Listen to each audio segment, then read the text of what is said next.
Hey everyone, this is Matt Wills with Defining Ethos. So today we're looking at this awesome interaction between Chris Cuomo, Michael Knowles, and a progressive commentator named Chris Hahn. And I gotta say, I'm a Michael Knowles fan because whenever he goes on one of these shows where people use a bunch of nuance to distract from everything, Michael is always direct with the facts and gives you nowhere to go.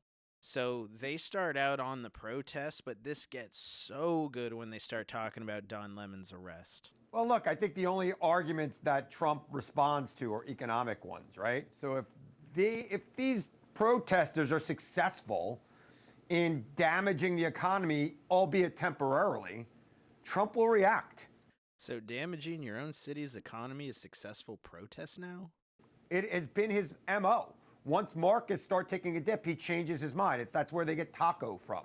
So, yeah, look, I think that we're in a situation right now where the President of the United States is not listening to the people. His poll numbers are dropping like a stone. People are taking to the streets. Something's got to make him pay attention and change course. Michael Knowles, Chris Hahn is forgetting that, ... He is certainly forgetting a lot.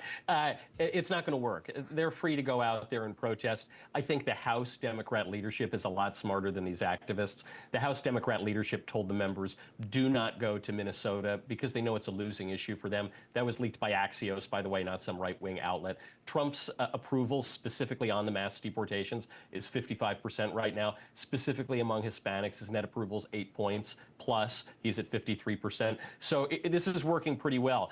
If global tariffs were not enough to damage the Trump economy, I promise you a handful of these anti-ICE people are not going to do it. I don't know about that report that Michael was talking about, that they told people to stay out of Minnesota. Now, I did look this up to verify. So this is from Axios. It says House Democrats told by leadership not to go to Minnesota. Now, in this, it's coming from Hakeem Jeffries, who sent an email essentially saying that we shouldn't go because it will exhaust the resources in Minneapolis, where Michael Knowles is basically saying, well, they'd only do this because it's currently looking bad for them. But I did hear AOC today say, hey, we have to stop the ICE funding. Does she not know that ICE and CBP are funded through 2029 by the big, beautiful bill or whatever you want to call it, so that the shutdown won't affect those? I think she's very aware of that. But the HHS funding bill is now on hold for 2 weeks. They're going to negotiate. I don't know where he's gotten those numbers with the polls. Every poll I have seen has shown the president eroding support among the people who put him in office, particularly Latinos, particularly working class people, particularly the young. They are gone for him. The young, of course, that's always the case. Youth are possessed more by their passions and emotions, which is why you see people skew more conservative as they get older. The working class, however, is going to be very high on deportations, especially right now, considering the constant revealing in fraud in all areas. Childcare fraud, NEMT fraud, healthcare fraud, H-1B fraud, housing fraud. So much of the American tax dollars are being used to fund migrants to have an easier life here. The president just arrested 2 journalists. Now I think that he's almost in double down mode. I thought he was in de-escalate mode. Now he's having journalists arrested. Well, he arrested journalists for committing crimes and then filming themselves committing crimes and then talking and admitting on camera to committing those crimes. So, you know, just because you say you're a journalist doesn't mean he violated the FACE Act in 18 U.S. Code Section 241, among others. You think he used force? Yeah, well, look, just because you know the number of the statute, bravo, you probably know the acronym. I just read the indictment. But Cuomo just did a standard media gotcha question and then reacted negatively when it didn't work. Knowles said the journalists were arrested for committing crimes, and Cuomo says, well, what crime? And he's doing this because a lot of people who come on these shows either never knew or are just a deer in the headlights when they're asked. Then Cuomo could simply discredit the person for not knowing.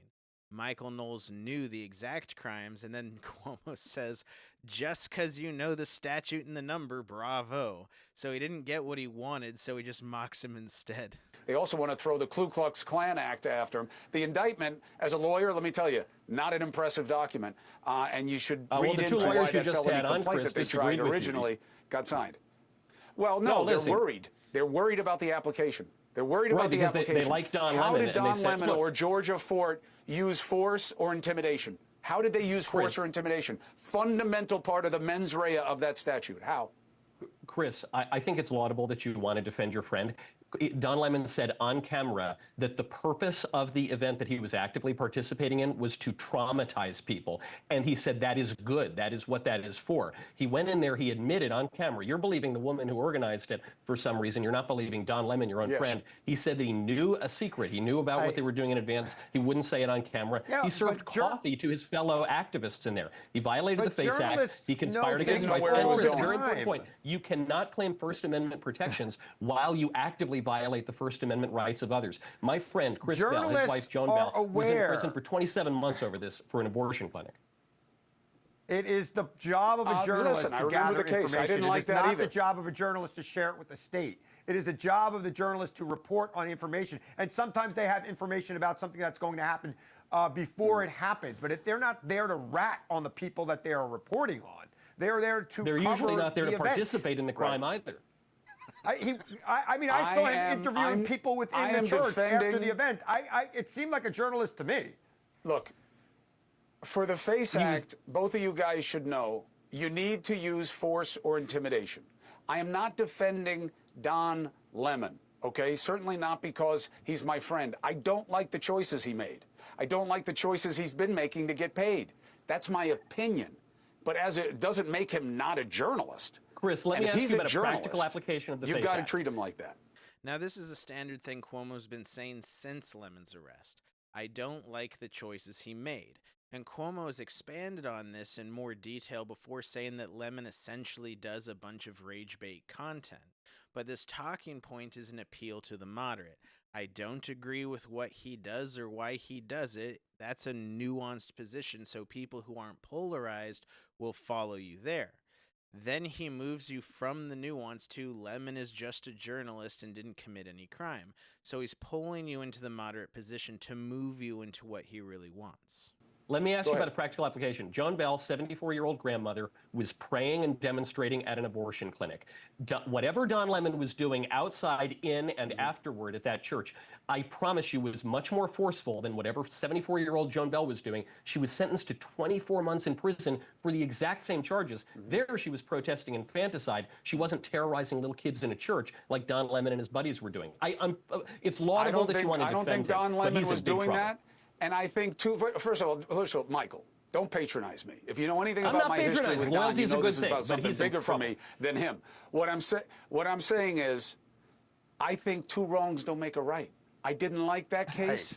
I don't like this case. All right, I got to jump. Chris Hahn, Michael Knowles, I appreciate you both. Thank you. 4 minutes and 30 seconds. Coming up. So this is such a great job by Michael Knowles here, and I know it can be hard to constantly hear the nuance from the mainstream media. It's made to make you feel too harsh.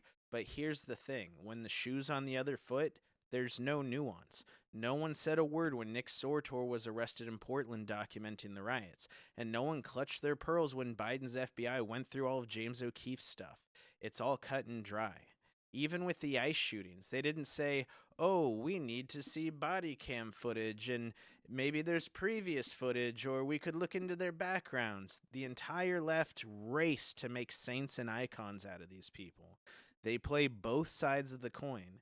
If they're clearly in trouble, it's, oh, but there's so much nuance and things can't be that simple and we gotta see how the law applies and listen to the experts before we can really understand what's going on here. But as always, thanks for watching.